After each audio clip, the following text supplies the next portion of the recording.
ನಮಸ್ಕಾರ ಎಲ್ಲರಿಗೂ. ನೋಡೋ ಮನೆ ಕೋಲಾರ ತರಕಾರಿ ಮಾಡಿ ಇವತ್ತಿನ ಬೆಳಗ್ಗೆಯಿಂದ ಆದಷ್ಟು ಈ ವಿಡಿಯೋ ರೈತರಿಗೆ ಶೇರ್ ಮಾಡಿ, ಫಾಲೋ ಮಾಡಿ, ಸಪೋರ್ಟ್ ಮಾಡಿ.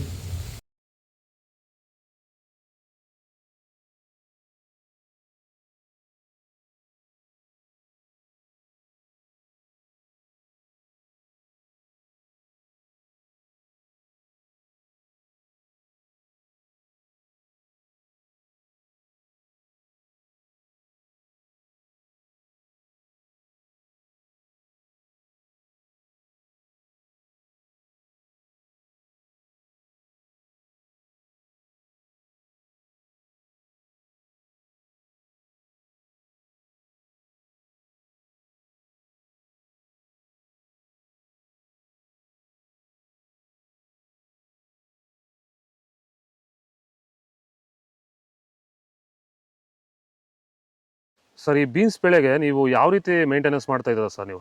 ಸರ್ ಸ್ಟಾರ್ಟಿಂಗಿಂದ ಅಷ್ಟೇ ಪ್ಯಾಂಟ್ ವೆಲ್ ಮತ್ತು ವೈರಿಗಾನು ಬೆಡ್ಗೆ ಮತ್ತು ಸ್ಪ್ರೇಗೆ ಅದೊಂದು ಸರಿ ಇದೊಂದು ಸರಿ ಸ್ಟಾರ್ಟಿಂಗ್ ಕೊಟ್ಕೊಂಡ್ಬರ್ತಾ ಇದ್ದೀನಿ. ಇದು ನಾನು ಟೊಮೊಟೊ ಆದಮೇಲೆ ಮತ್ತು ಸೌತೆಕಾಯಿ ಆದಮೇಲೆ ಇದು ಬೀನ್ಸ್ ಮೂರನೇ ಬೆಳೆ. ನೋಡಿ, ಕೆಳಗಡೆಯಿಂದ ಮೇಲೆವರೆಗೂ ಒಂದೇ ಥರ ಕಾಯಿ ಬಂದಿದೆ.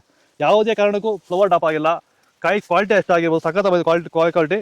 ಮಾರ್ಕೆಟಲ್ಲಿ ಮಾರ್ಕೆಟ್ ಹೋಗಿದ್ದು ನಾನು, ನಮ್ಮದೇ ಟಾಪ್ ರೇಟು, ಯಾರ್ದು ಆಗಿಲ್ಲ ಸರ್, ನಮ್ಮದೇ ಟಾಪ್ ರೇಟ್ ಆಗಿದ್ದು.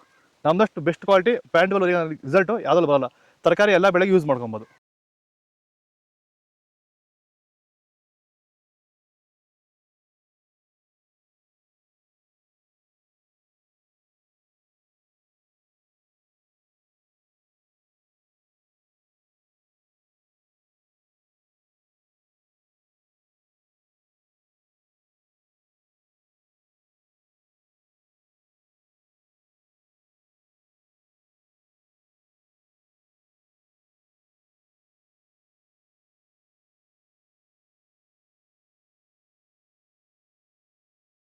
ಇದು ಕೋಲಾರ ತರಕಾರಿ ಮಾಡಿ ಇವತ್ತು ನಿಮಗೆ ಈ ವಿಡಿಯೋ ಯೂಸ್ಫುಲ್ ಆಗಿ ಪ್ಲೀಸ್ ಒಂದು ಲೈಕ್ ಮಾಡಿ, ಸಬ್ಸ್ಕ್ರೈಬ್ ಮಾಡ್ಕೊಳ್ಳಿ, ಫಾಲೋ ಮಾಡಿ, ಸಪೋರ್ಟ್ ಮಾಡಿ. ಆದಷ್ಟು ಈ ವಿಡಿಯೋ ಎಲ್ಲ ರೈತ ಬಂದವರಿಗೂ ಶೇರ್ ಮಾಡಿ. ಇಲ್ಲಿ ಕೊಟ್ಟಿರೋ ನಂಬರ್ಗೆ ವಾಟ್ಸಪ್ಪಲ್ಲಿ ಮೆಸೇಜ್ ಮಾಡಿ, ವಾಟ್ಸಪ್ ಗ್ರೂಪ್ ಲಿಂಕ್ ಬರುತ್ತೆ, ಪ್ರತಿಯೊಬ್ಬರು ಜಾಯ್ನ್ ಆಗಿ ಫಾಲೋ ಮಾಡ್ತಾಯಿರಿ, ಸಪೋರ್ಟ್ ಮಾಡಿ. ಜೈ ಜವಾನ್ ಜೈ ಕಿಸಾನ್, ಫಾಲೋ ಮಾಡಿ.